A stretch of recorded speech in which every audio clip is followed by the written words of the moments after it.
I finally achieved what I had been striving for a long time. But as soon as I realized this dream, I understood that there was nothing special about it. And I'm wondering, will this disappointment haunt me forever? Maybe my happiness lies in the pursuit of the dream, rather than in the moment when it comes true. If relationships are something sacred and important for you, for someone else it may just be wasted time that they could have spent at a strip club or a bar, for example. For some, family is something sacred that needs to be protected and cherished. But for someone else, they have never had a family, or they had one, but it was just like that girl Nina from Full Metal Alchemist. Although, if you think about it, she had a normal father, frugal and obviously a scholar, who realized that one hungry mouth is better than two. While some people believe in various religions, which we of course approve, but I remember in history there were these dudes with axes, they were called Vikings, they were pagans, didn't believe in monotheism, but believed in Marvel heroes, especially Thor, Odin, and Tom Hiddleston. They had a hobby of burning sacred things and taking gold, Rolls Royces from ordinary priests, and they didn't have any moral burden after their raids because their gods didn't forbid them from causing mischief. And look at how rich the Scandinavian countries are now. And it's not strange depending on how much Loki alone earns for a movie. Well, for some people, health is a great value, and these people can be understood. After all, the more health nature has given you, the longer you can lead a carefree lifestyle without worrying about health. Money and success also matter. Some become rich by working on their business, investing the best years of their lives. Others win the lottery, and what difference does it make?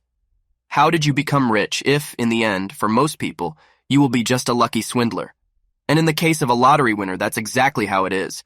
There's no need to come up with a tearful story about a difficult childhood.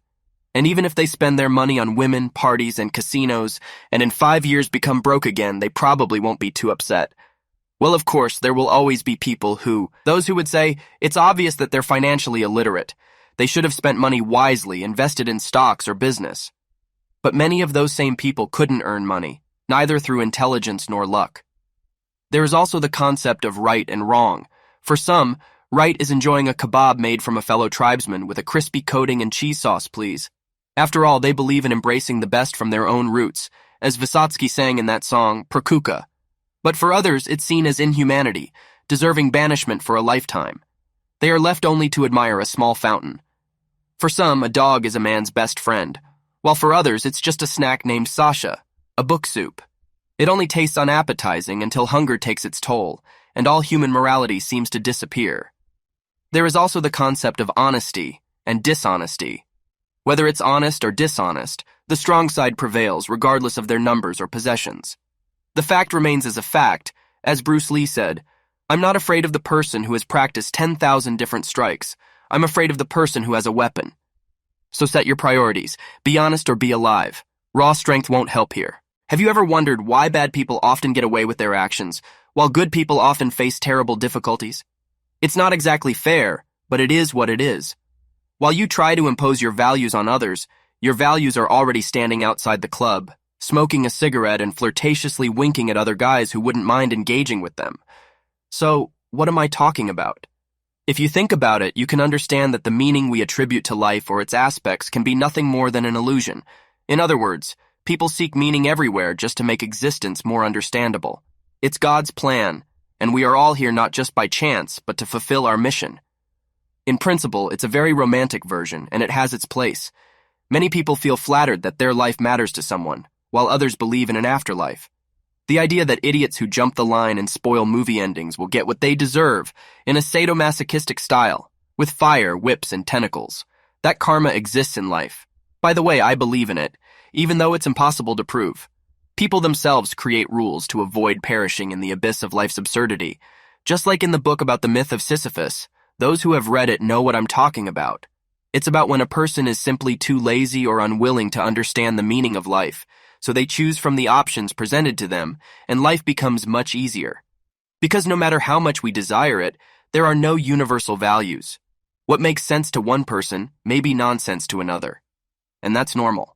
Believing that your perspective and abilities are the truth is, at best, self-centered. If we've come to the point where there is no morality or values in this world, then we are free to create our own, based on our own experiences and the experiences of others. Why waste time trying to prove the rightness of your actions to someone else? It won't change anything. To some, you're an atheist. To others, you're simple-minded. A third person considers you weak. But as they say, everything you see in me is not mine, it's yours. Mine is what I see in you. You also have control over your abilities, which can serve yourself and others for the greater good if you decide to play the role of a good character. Our world is one big absurdity. Look around and see how people live. Some refuse to eat certain foods, considering them not nutritious enough. Some believe in horoscopes and fortune tellers. Some don't believe that you can get rich through honest means, and each of them is right in their own way. Why not? It works in their reality. Who are we to judge them? But they are right as long as they believe that these rules work for everyone. I've chosen to live without stressing myself, to live in a way that doesn't ruin others' lives. In my reality, I'm true as long as I don't harm anyone. No freak is worth ruining their mood. I try to respect other people even if we disagree. I understand that there is no need to behave aggressively or provocatively. The deaf won't hear, the blind won't see, and the fool won't understand. People should treat themselves more lightly. We are all just fleeting moments. Remember how Socrates once said, "All I know is that I know nothing special." So every time you think your way of life has meaning, just remember that it has meaning specifically for you, nothing more. Don't take life too seriously. If your goal needs motivation, is it really your goal? If a girl doesn't like you, should you strive for her favor, set goals, and burden yourself? These are different things. Discipline can be both useful and useless. Freedom is not destructive. Enjoy the moment. Don't burden yourself with trivial problems. Life is a cool thing if you learn to truly accept it without prejudice and imposed values, especially when you realize that many things that seemed so serious actually have no significance.